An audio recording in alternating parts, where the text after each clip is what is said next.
Ladies and gentlemen, oh my god, I know we're on time. I can't believe it either. Welcome, hello, and welcome to VG.J facing off against LGD. It is game number 3. I am Lyrical, going to be joined as well by the lovely, the great, the wonderful Tsunami 643. It is the lower bracket finals for the Manila Masters 2017 China qualifiers, and it's all come down to this. We've had Arc Warden in the mid lane, we had Veno in the mid lane, we had a Kunkka, we had Phoenixes, Spectres, oh my.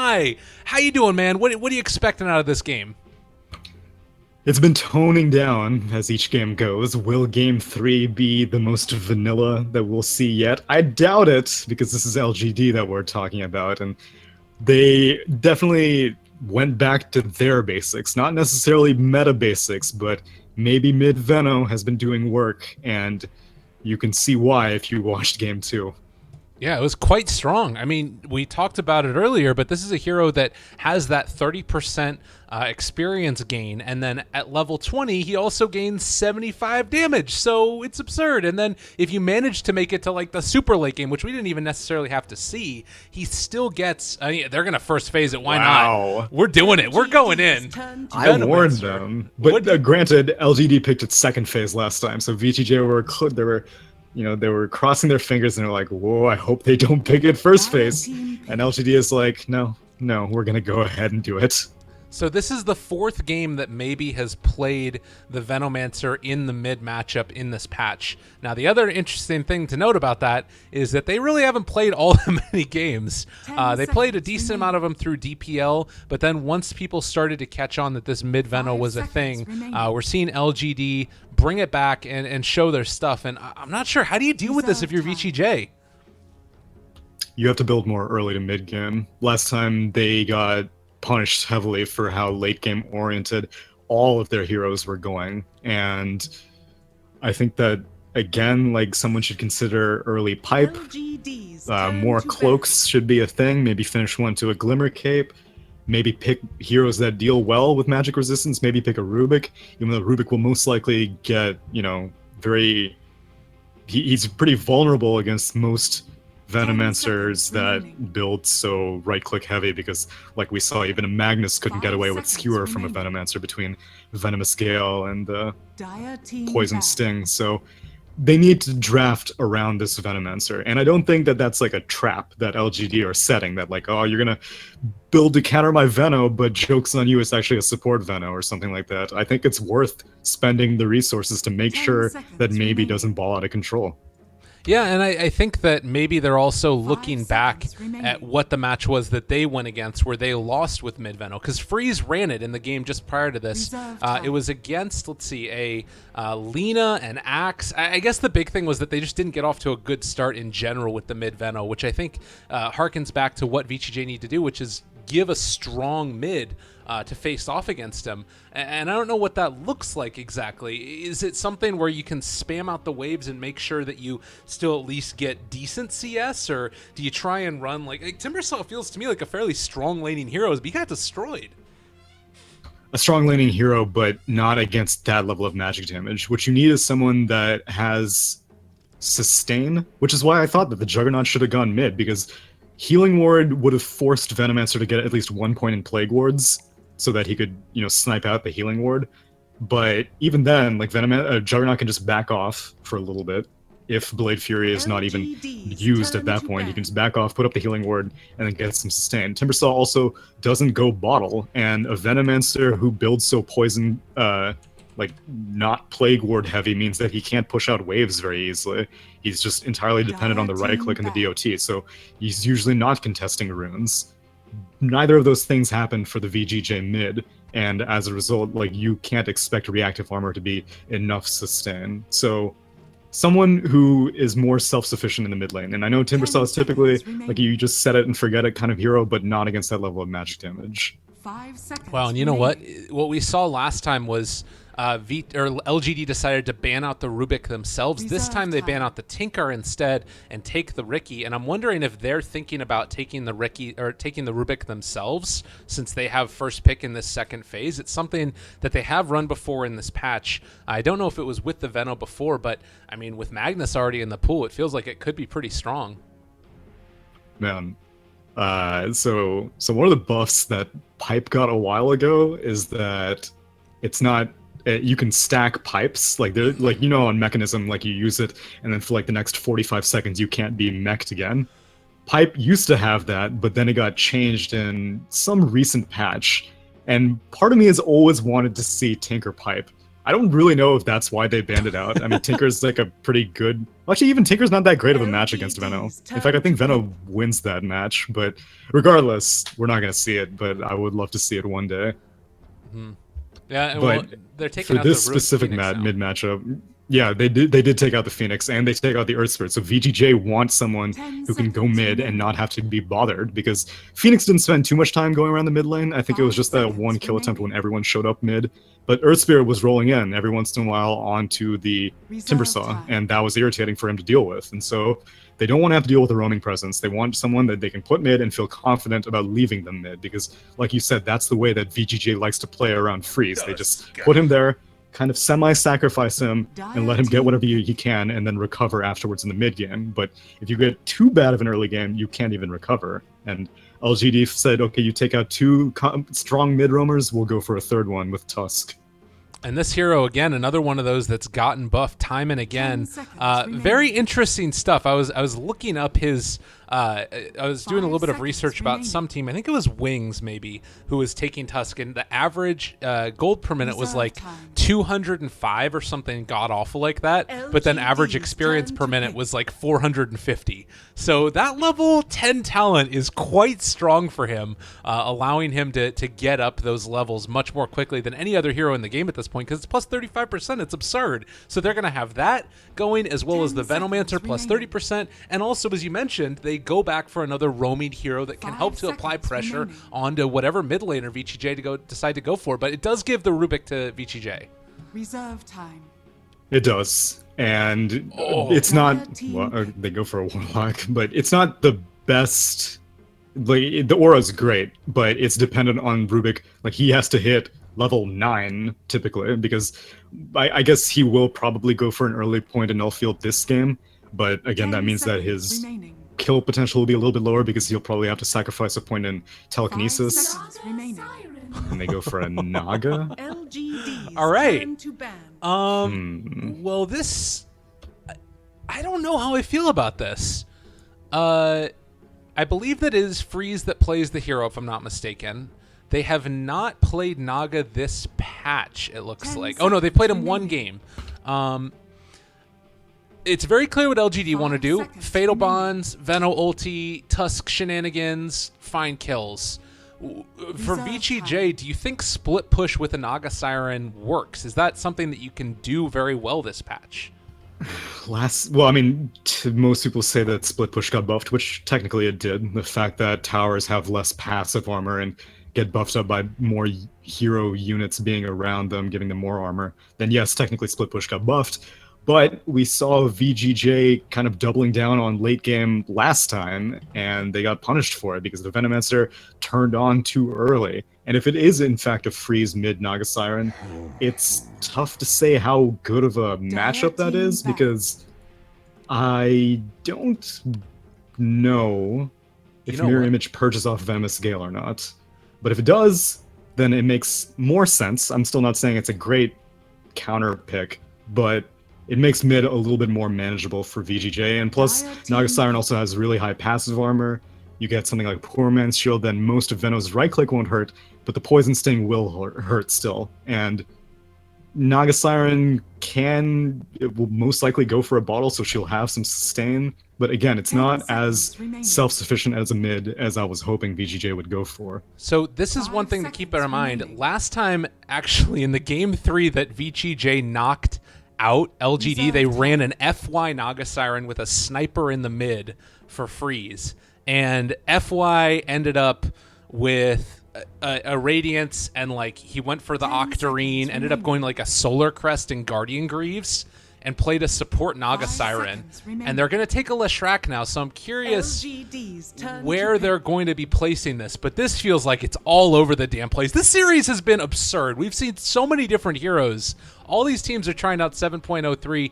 do you like the idea of an FY Nagasar and instead sticking Lesh in the mid? Is that feasible against Veno? In that game that you're talking about, LGD had opted to send a Medusa mid, and in that situation, it's much more viable because what? All right, we got it. We're there. We done it. Did we though? I don't know. It's a possibility.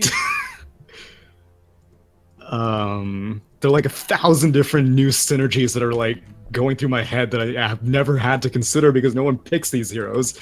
Anti-Mage was one of the heroes that a lot of people thought got an indirect buff, like I said, because of the split push changes. Although no one builds Battle Fury anymore, and technically it has gotten more net buffs than that time that it got nerfed in 7.00, depending on if you know how to play around it with the cone shape instead of the circle AoE, blah blah blah. Anti-Mage, I think more people have been screaming about him to be him falling off than he really has. I think the hero is still very strong. And this game, I don't know if Aghanims is worth considering for the AM, but it'll definitely be after Battle Fury Manta, that's for sure. So, unlike the previous game, this time we're going to be able to see less early game presence, because last time LGD had the Veno and they had the Lifestealer on top of that. And Lifestealer is a great early teamfight hero. Anti-Mage is not a great early teamfight hero, so he's going to be doing his own thing, while LGD is more dependent on Poison Nova and Warlock Chaotic Offering to really do the damage in VG.J's lineup. Well, you know, I don't know if what I fully expected in this game number 3, but I feel like we might be here for 2 hours. There's a possibility. There's a good chance. So, are you telling me that we might see moon shards being bought for other people? You know, it's a possibility. It might just happen. And both of these heroes just get absurd in the late game. They get 6 slotted incredibly fast. So then it's sort of a question of, okay, what's that next hero? What's the hero that's gonna turn the tides of it? Well, for LGD it'll be Veno, and for VG.J it'll be Lifestealer, because what we saw last game was it was the Juggernaut and the Lifestealer going head to head with them keeping pace with each other.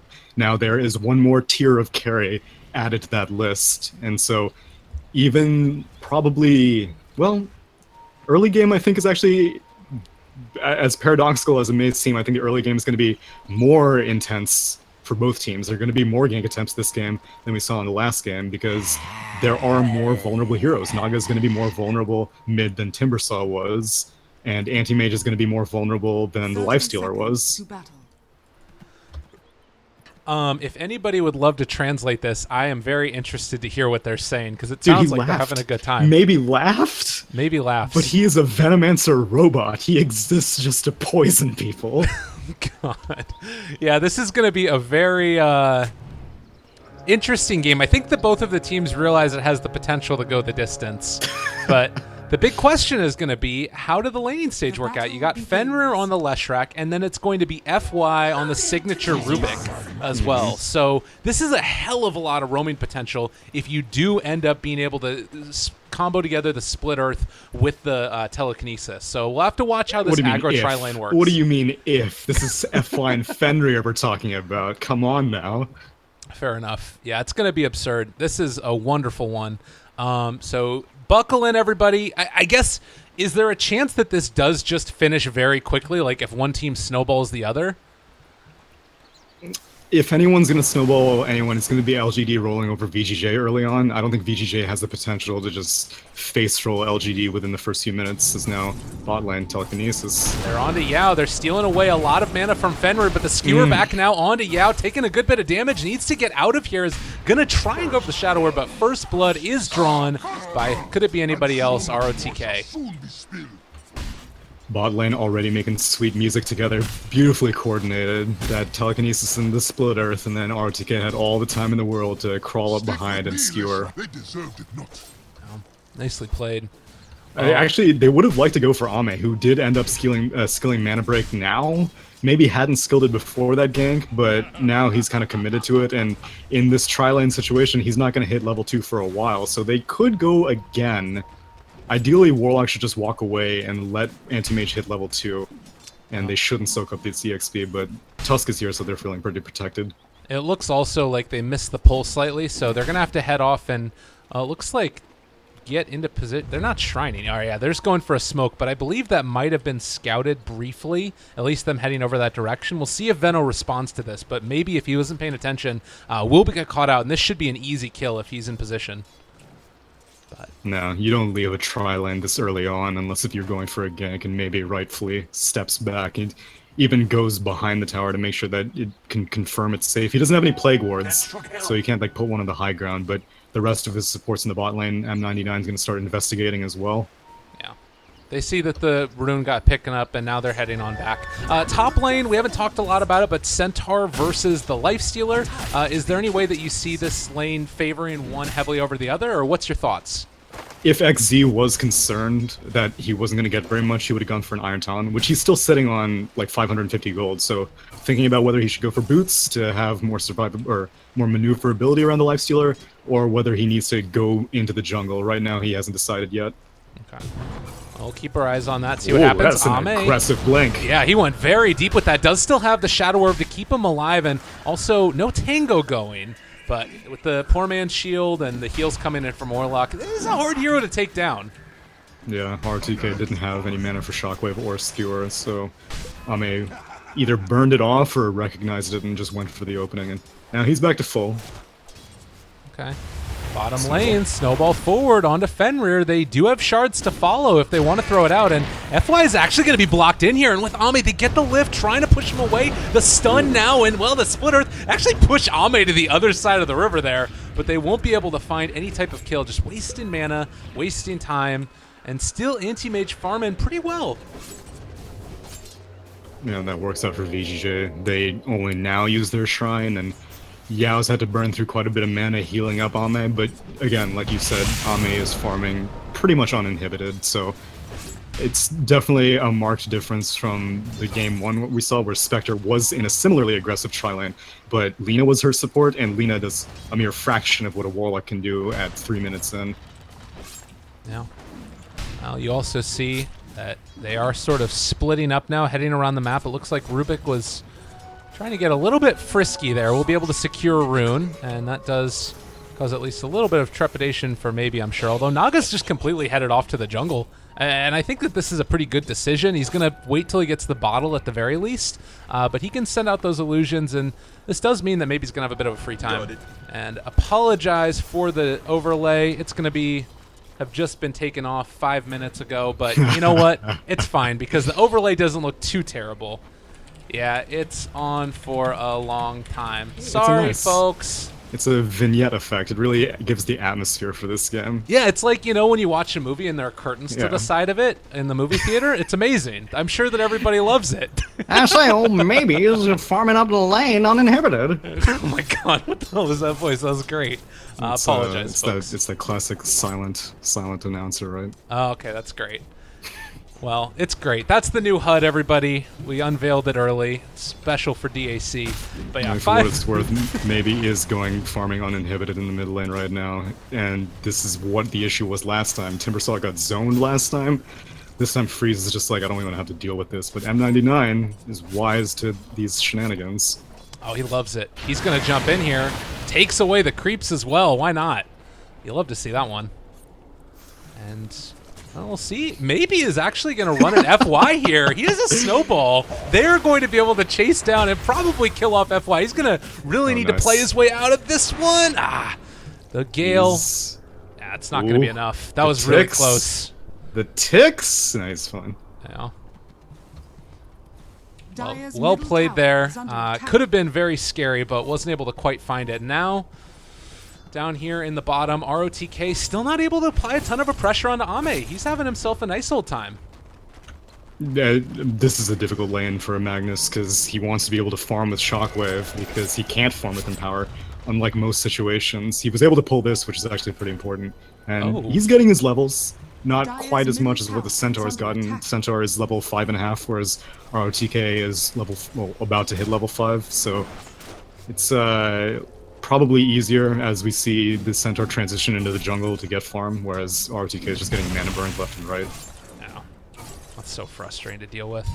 Ame, in the meantime, he's going straight in. You know what you're going to be doing. Cookie cutter build. You go for the Battle Fury. Do you like the idea of going for like an Aghanims in this game? There's not a ton of stuff that really affects it, I guess, but could be good. No, it'll just hog a slot. And most of the time, you'll be concerned if they have... The thing is that they have Blink RP, and then, like, there's so much stuff that can just, like, burn off the Aghanims that aren't relevant, like Lightning Storm from the Leshrac, or Open Wounds from Lifestealer, or Fade Bolt from FY, so I don't think Aghanims is going to do very much from this game. Okay, fair enough. In the meantime, we are still getting ever closer to that scary point. I mean, like... Do they need to come in and try and contest Anti-Mage's farm here early? He's just feeling like he's getting whatever he wants. Or do you think that they're just comfortable trading out farms since Freeze is having a good time for himself as well? They need to contest someone, either the Anti-Mage or the Venomancer. Oh. Right now, FY, he cannot contest. Yeah, he is super dead. And, well, yep, he is going to drop there. It's actually Tusk that ends up picking up the kill. Only level 3, but still making stuff happen. Orb of Venom Tick actually beats out the Venomous Gale and Poison Sting, alright? Yeah. Yeah, they need to do something, because VG.J, Naga does not get more farm in the jungle, which he is doing, you know, pretty well. She's hit level 7, but not nearly as well as you are in a lane, and you're still giving a free lane to a Venomancer. You're still giving a free lane to an Anti-Mage, and Lifestealer can't really keep the pace as easily. Yeah, absolutely. He is, I mean, obviously going to have himself a nice old time. I'm very curious if they're going to be able to take down and skewer back. Oh, they got 2 of them! Oh, the snowball. It's not going to be enough, though. I think that they both still end up dying here. Maybe you get out with 1. A really good snowball to the south, and, well, M99 still in trouble. They rotate everybody. Yeah, that's super death. And, well, in the end, they end up taking down 2. Great skewer. Yeah, the very tail end, catching that Tusk. Oh, and they bait out Venomous Gale, so...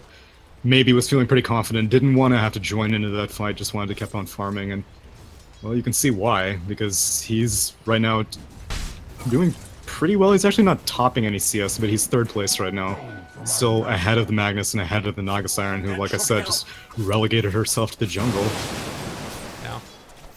I mean, it's going to be into as quick of a radiance as you can possibly get, but that's quite going to be an interesting thing to watch, the counter split push that goes both directions. We're almost 10 minutes into it. You take a look at the net worth. Lifestealer getting closer to those fighting items. Where do you see him making the biggest impact here? Is he going to be able to, like, jump in and take down the Veno, or he feels like Veno's probably going to be the most vulnerable hero? Most likely. I mean, typically aggressive, unsurprisingly likes to play aggressive. He likes to be very active in the early to mid game, but Magnus doesn't really have the best blink timing this game, and LGD are being extra aggressive, so it's all about counter initiation. Oh, they found ROTK. We would love to get the Naga Siren. The RP comes out. They do still have Rock, though. They might not realize this is there. They get the lift, maybe. Can they actually get this one off? They're all running away aggressive, trying to go in. This is a really scary moment for VG.J. They still have Golem. If they want to drop it, hits there, but they're able to jump inside ROTK. The skewer away as well. ROTK is going to maybe make the escape. No, the snowball chase. They're able to take down aggressive. That was close to disaster. They don't quite catch the Naga, but they do manage to find... that was a really clutch play right there by the Lifestealer. Shame it didn't work out. Yeah, damn shame. This is... Aggressive isn't going to have the luxury of being able to go in whenever he wants. It's all going to be just to make sure that his team doesn't die. LGD are dictating the pace, and this is what I said. If one team was going to run over the other, it was going to be LGD running over VG.J. VG.J has not the best early game heroes, and their tier 1 tower is going to go down at 10 minutes in the game. I mean, that's even pre-Plague Wards. This is a strong LGD team you need to be careful about. They still haven't been able to really disrupt Naga, but as you were mentioning, this is not an incredibly fast farming hero. You maybe get a little bit of an increase in farm because of Empower, which is only level 2 at this point, but I guess you take whatever you can get at this stage. I'm actually very surprised this new recent trend, you get the Iron Town and you go the Quelling Blade for both the bonus damage, because it got changed. It just gives flat damage now instead of like a percentage increase, and they stack, which is most likely not intentional, but it works, and whenever you can combine it with Empower, you can really clear creep waves extremely quickly. But he's just sticking with the Quelling for right now, and he's going to go for the Relic afterwards. He's still a long ways away from it, though. Yeah. Well, it's, I'm sure, not the way that Freeze completely wanted his game to go, but at this point, do you think that how bad does this really feel for VG.J at this stage? You've left the Anti-Mage complete free farm. He's going to get a really early Battle Fury here, but do you think that they're still okay with the way the game has gone? They knew what they were getting themselves into. They're definitely not okay with how it's going so far. Even though it is 3-3 right now, like you said, they're letting the 2 cores farm uninhibited, and it's not the way they wanted to go. Like you saw, they set up that tri-lane early on. They wanted to get kills on the anti-mage. They wanted to make sure that this AM couldn't stay protected, but yet again, mid-Veno proved to be an issue. Freeze had to completely leave, Rubik had to sub in, and then he died like twice. So right now, VG.J need to find recovery, but all 5 of their heroes don't know where to go. No one's defending top. All of them are kind of grouping up bot, but AM's already long gone. It's a tough one. It's a very tough one at this stage.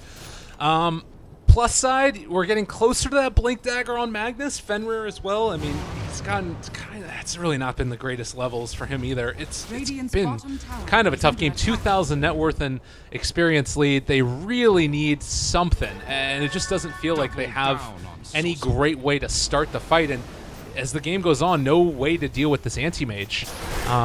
You know, I guess the best thing you could say is that they're taking down the tier 1 tower in the bottom lane, which is going to allow them to maybe control his jungle a little bit more effectively.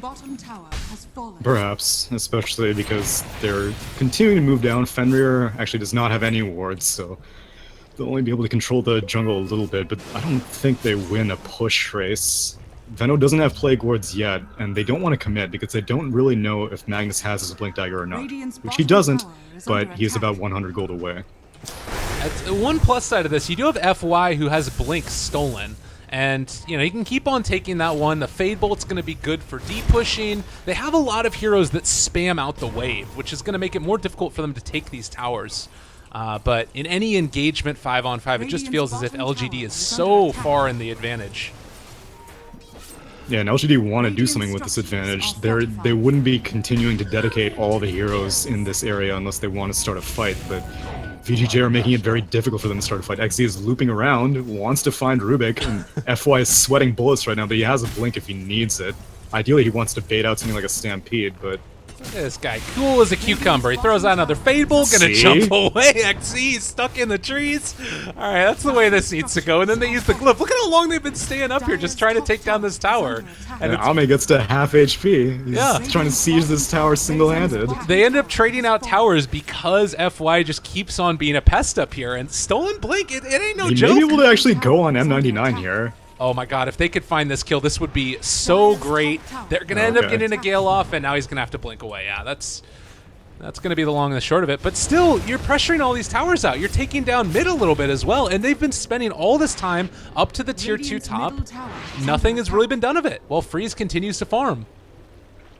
Yeah, they got heavily outplayed by FY, and it wasn't even like they were outplaying themselves. They were thinking too hard. LGD did not, you know, struggle that much over that push. Oh! All right, he still catches maybe. That's going to be a kill. Nicely done. They end up getting the skewer back as well, so everybody escapes.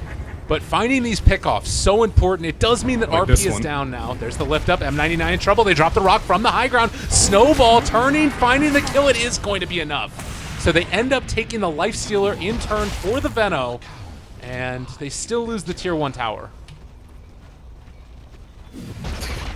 FY with this blink, he feels like a god. No Rubik. Oh! Uh-oh. Too big for his britches there. Will be punished, but the skewer to the low ground. M99 gets the snowball, saving himself. Now going to run away from Fenrir. Still taking damage from Diabolic Edict. It looks like the heals might be enough, but no, the shockwave comes through, and that will secure the kill. Not enough mana for the hoof stomp, but they don't need it. ROTK says, come over here, mister. They take that kill in return. So the brawl in mid-game is certainly in full effect. It's buying Freeze valuable time. He had to actually buy out the recipe at some point, which is a bit of a shame. I think maybe it was during that time that he sang in the Dire Jungle, but regardless, it's still not that big of a deal. He's not interested in joining into fights, and if he does get a fight, drawn upon him, he has Song if worse comes to worse. So about maybe 2 more minutes until he completes this Sacred Relic, and then things become much trickier for LGD in terms of being able to group up for pushes. I guess one thing we could keep our eyes on, though, is that you also have these, RP that comes out and will, snowball save. This might be enough. He's going to be able to blink out after the fact and actually turning it against them now. ROTK in trouble. They have Mana Void, going to pop it, turn it onto aggressive now as well, but they do end up being able to take down the Tusk. A small price to play, and now going in for the Shrine. Rubik may be in trouble as well. They're going to be able to counter-initiate here. They're on top of him. FY is going to drop. So they take down 3 again. And what I was going to say before we got into that is that you have the Midas just now completed for Warlock as well. So even though they're going to have this Radiance at a decent time, there's still the problem of so much late-game potential from LGD. Yeah, and especially if Anti-Mage keeps participating in all these kills. Despite me claiming that Split Push was buffed, Ame cares not for such 7.00 tendencies. No, he is going to be a team-fighting Anti-Mage with just a Battle Fury and a Yasha, but, a lot of team or, spells that can help him out, like this Shadow Word, Fatal Bonds, and then the kiting potential of this Venomancer. It definitely enhances this Anti-Mage in ways that we typically don't expect. Usually you see like Vengeance Aura or Bloodlust helping out in AM, but all you really need to do is just keep the enemy in the same place for a little while, and Anti-Mage takes care of the rest. All right, and here we go, guys. This is where it all starts to kick off. You've got the Naga Siren who's going to spam out waves like nobody's business, and we'll have to see how LGD respond to this. Finding a pick on the Naga right now would be huge. They have eyes on her. Jump forward. There's the hoof stomp. Snowball forward as well. They drop the Golem. Freeze is going to end up falling. They end up being able to take him down. ROTK, no RP. Man, that's big. You did say that's when it's all going to kick off. What a pick. And she was actually fatally bonded to all of those mirror image illusions that she just cast, so Double Edge just like obliterated her HP. And as useful as the Radiance will be to canceling that blink in the future, you need to know where the Centaur is, and they were smoked up. I don't even think that Lifestealer was infested, and they still got the kill. Yeah, big stuff. Oh wait, never mind. Sorry, Lifestealer from the other team. Flip the script. I gotcha. I'm picking up what you're putting down, man. Don't worry.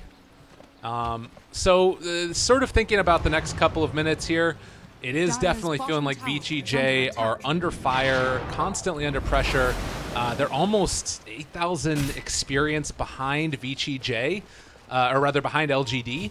Do you sort of see this changing at all with the Radiance? I mean, obviously losing Freeze right there at the start of this all sucks, but he still does have Radiance to spam out the waves. Yeah, the only way the experience is going to change is if they take team fights, and that looks like exactly what VG.J are in the mood to do, as Ame just completes farming that Ancient Camp, unfortunately. Oh, this would be a big pick if they could find somebody. Honestly, it doesn't even need to be a... Like, Warlock is still fine. Ame's going to jump away. It needs to be fast, though, because Chaotic Offering... Actually, it's going to be down for a while, but Poison Nova is up, and Anti-Mage is still kind of hanging around in the mid-vicinity. And the thing, too, is we still also have, like, snowball saves that are available to get these guys out of trouble. So that Smoke Ink is going to fail. LGD read it perfectly. And we're still waiting to see what they plan to do with this. Aggressive needs to farm up. Almost, it feels like he might need to, like, think about going back like we saw the Hand of Midas as, like, the second or third item in that last game. Double down. He needs something to... I guess Empower might be enough to keep his farm levels high. Yeah, most likely. Though, in terms of later game items, once again, he's going for the AC. And VG.J, again, are not itemizing for this Veno. It's the exact same build we saw. Mechanism is being built on ROTK Magnus, and Lifestealer is building armor and armor mitigation, which isn't very useful against LGD's team right now. Look at Ame's build. He went for a Hyperstone before Manta. That's very interesting. Oh, they wanted this song. Oh, this is a pretty big song. but they don't want to go for it. They're not grouped up enough. ROTK, he does still have a Blink Dagger. They're all together. Can they go for a big RP here? They might be able to make it work. He jumps and only catches onto one, and now the rock to turn it back around. Oh, VG.J, this is not the fight for you. ROTK going to try and skewer away. Still, they're all stacked up together. They're on top of him. That's going to be another kill going back the other direction. XZ kills off FY. And that was a hell of a tragic fight. Maybe they can take down, maybe. He drops his ulti as well. They are going to be able to find that kill at the very least. Ame trying to get out of here. They burned through the Aegis. Okay, all is not lost, but now they need to get out of here with the creep. And it looks like they're going to do just that. So the trade ends up being Aegis and then also 2 for 3, which is kind of okay. Yeah, for fighting into an Aegis, that ended a lot better than it should have for VG.J. They don't lose either core. Unfortunately, Naga did have to like spend a lot of time here, so she's not just farming, and they want to make sure that they don't get this tower. Ruga's TPing in, so even defend the tower. So pretty damn good fight, especially seeing as how they didn't get the ideal song into RP initiation that I'm sure they're going to be hoping for all game long. Right. And this is a build that we've seen a couple of times now on ROTK where he goes Magnus, Blink Dagger into Mechanism afterwards, just giving his team that extra bit of survivability that they need. It seems quite good to me from what we've seen so far. The big problem just ends up being sometimes not having the damage that he needs to get to that next level of item. Sometimes we've seen like the Echo Saber build from him earlier, but seems to be favoring the mech nowadays. Ooh, FY lifts up the Warlock. Oh, they find the Split Earth as well, stealing Shadow Word, decide to turn it onto him, is going to be able to find that kill, maybe, possibly, yeah, it's there. But Fenrir, he dove deep for this one, is going to pay the price. VG.J not able to capitalize any further than that. That's not bad though. Ends a killing streak on the Warlock as well as his Midas being off cooldown, so maximum value. But XC, he looks like he wants to go on freeze. Yeah, and they do also have this the anti-mage here. Stampede, though. They're right on top of them. Yeah, they were all over that. That's a problem. This is what this hero does. Oh man. And Ame is very large. This casual Hyperstone is amazing. Attack speed bonuses to illusions.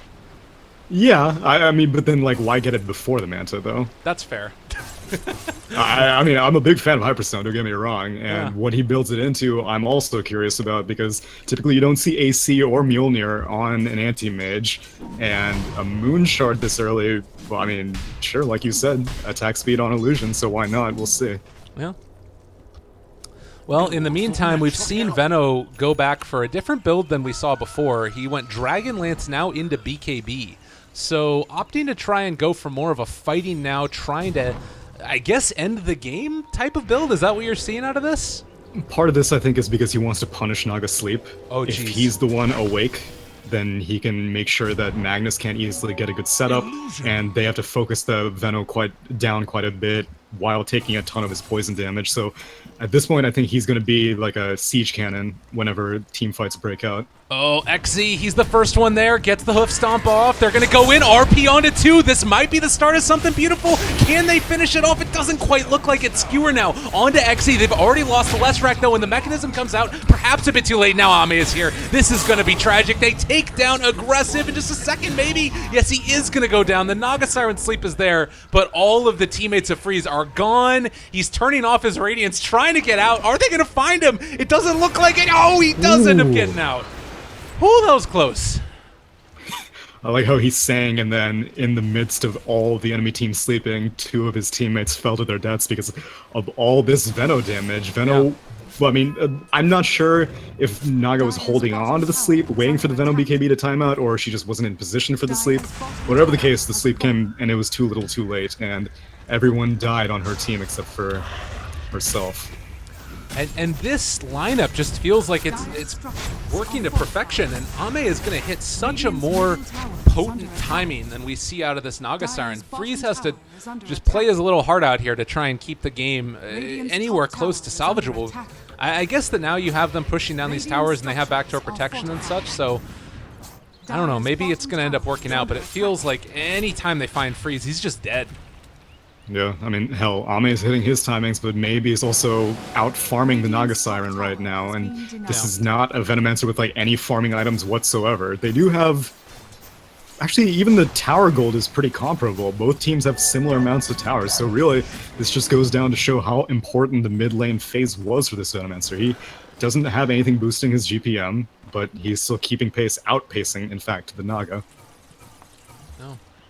And, I mean, you have an AC now done for the anti-mage, so it shows where his priorities are going to lie. They want to take down these towers. They want to make this stuff happen. He's going for an MKB next to be able to break through that mischance, however slight it is, from the Naga Siren. And actually, I'm kind of wondering at this point if the lack of other defensive heroes is really hurting VG.J. There's nobody else to save the Naga Siren, really. Defensive heroes and defensive items. Like I said, like no one's building a Glimmer Cape, no one's building Blade Mail, no one's building Pipe. These are all aggressive items that VG.J has. FY spent 2250 gold on a Blink Dagger, which is great as a Rubik, but this game, you blink in as a Rubik, you get initiation on one target, and the rest of LGD will just converge on you. And they have save heroes, like you said. They have the Tusk for the Snowball, they have the Stampede from the Centaur, and then they have Shadow Word from the Warlock. Oh. Looks like they want it going on there. This would be huge if they can get it. The lift! Oh, it's not there. The lift. The lift. The lift. It wasn't there. Ame, he wants to turn now. All right, the lift is Now there. he got it. Blink away. Get out, FY. Run, quick. They're coming after you. Oh, blink away again. They do not want to be here right now. FY is going to be able to make his escape, it looks like. So, thankfully, they do get out. And, well, FY has double blink, so he should be able to fully escape from this one. And more space created for Freeze. True, true. That's the takeaway from this whole thing. It's not that VG.J can't initiate on an anti-mage who's all by himself. No, that's not the takeaway. I mean, I think that he was just a little bit outside of range there. And again, I think that VG.J are playing this about as good as they can. It's just such a hard game at this point, considering how rough that laning stage was for the Naga. But in the meantime, the net worth graph is going to continue to skew into the favor of LGD. It's maybe turning back a little bit further towards VG.J, but it's a tough one. And maybe scouting this all out is found aggressive, pops the rage, turns to fight. The Split Earth not going to do a damn thing. They also catch them there in the freezing field, or rather the shards. And, well, it looks like Lifestealer soon to drop as well. That is a huge couple of pickoffs. No buyback at this stage. Dire's middle tower has fallen. Freeze is cutting the creep wave mid though, so it's going to prevent any high ground pushes. That's a very important play. And he's going to continue dragging it back so the rest of the Radiant team can't kill these illusions. I mean, if you want a high ground defense, this is definitely one to make it work. You got Naga, you got Magnus. I mean, even Leshrac is great at pushing out waves. Yeah, it's going to be difficult. They're going to be dependent on picks, and picks like a Lifestealer and the Leshrac are great, and they got a tier 2 out of it. The thing is, Naga will continue to get larger. She is making her way to her Octarine.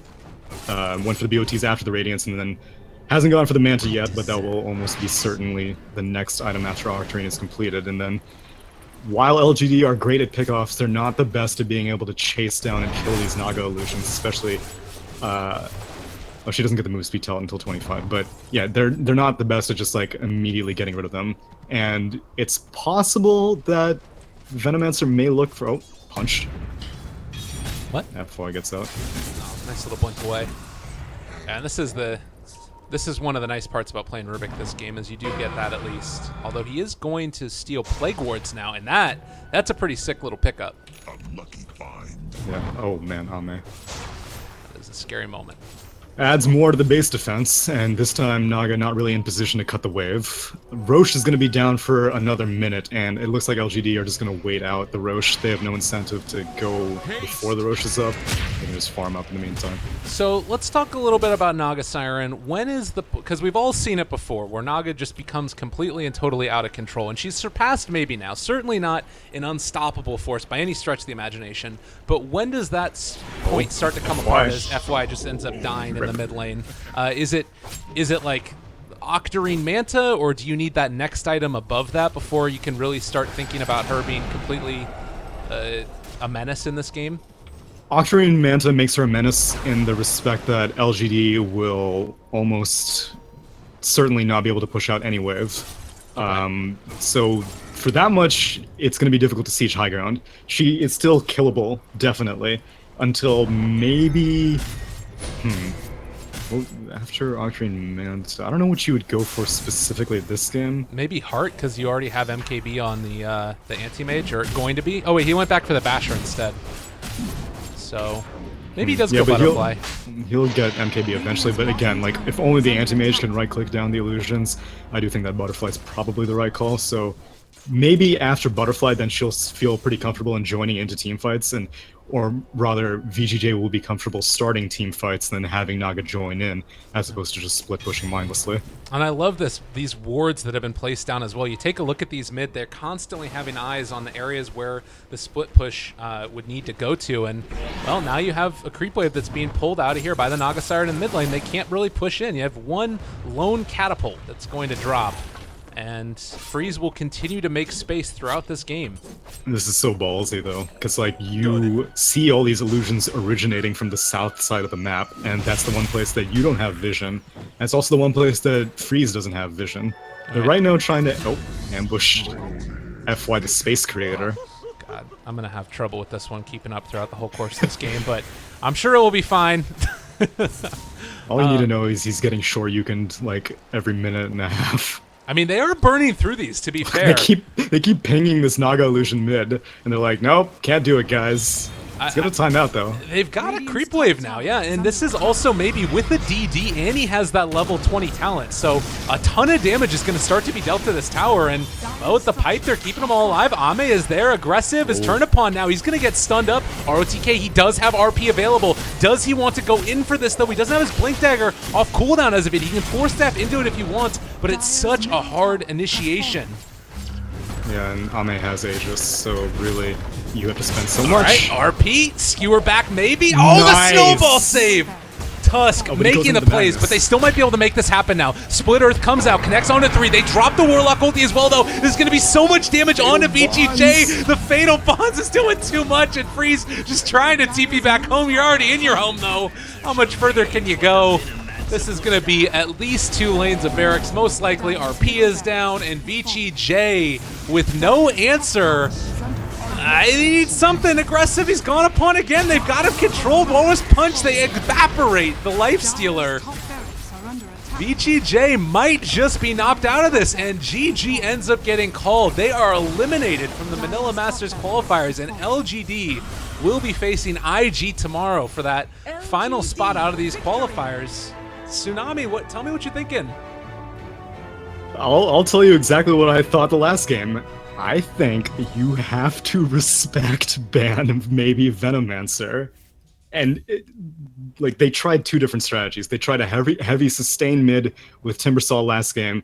They tried a dodge mid strategy with Freeze Naga this time.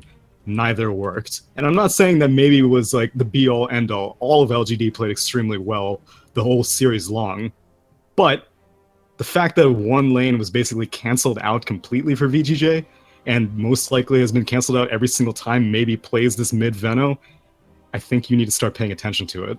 It's something that definitely teams are going to need to keep an eye on, and particularly IG tomorrow when they end up taking the best of 5 series against LG. It's going to be a great game. I'm super excited to watch all of those because LG have proven to be consistently innovative, and that's something that is really neat to watch in Dota, particularly with a new patch. You start gaining momentum that way. You get into a major tournament like this, and suddenly, even though they're not going to be at DAC and they're not going to be at Kiev as well, they can start building momentum looking forward to TI potentially, and a big win like this, making it through, would be a huge boon to them. So thoughts on that match that we're going to be seeing? I guess you didn't get to watch too much of the IG game, but do you have any thoughts on that match? I'll just put you on the spot. Sorry.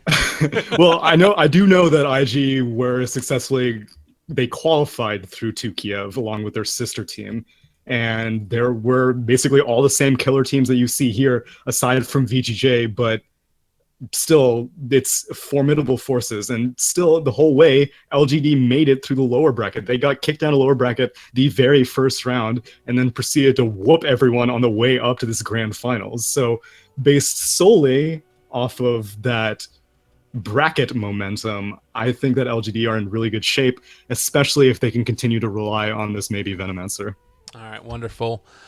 Well, we'll see if they're going to be able to make it work. Again, ladies and gentlemen, thank you so much for tuning in. Apologize again for the overlay. I was too busy just being a butt, so I apologize for that one. But Tsunami, thank you for joining me. Manila Masters coverage is going to continue tomorrow. Any final shout-outs, any final sellouts that you want to give? I've said it for previous series that I was casting recently. I just want to say shout out to 7.03 and especially this game because we saw that Arc Warden, we saw the Spectre, we saw this Naga carry, which has not been seen very much. A lot of exotic stuff, and it's refreshing, very refreshing to watch. All right, well, that's going to do it for us here. Again, 1900 China time. I'm not sure what time zone it is. 1900 China time. Tune in, guys. It's going to be great. Best of 5 LGD versus IG. There is no winner bracket advantage, but there is going to be a hell of a lot of great Dota 2. So be sure to tune in on this channel. We'll see you guys then. But for now, that's it. That's all. We'll see you guys later. Peace.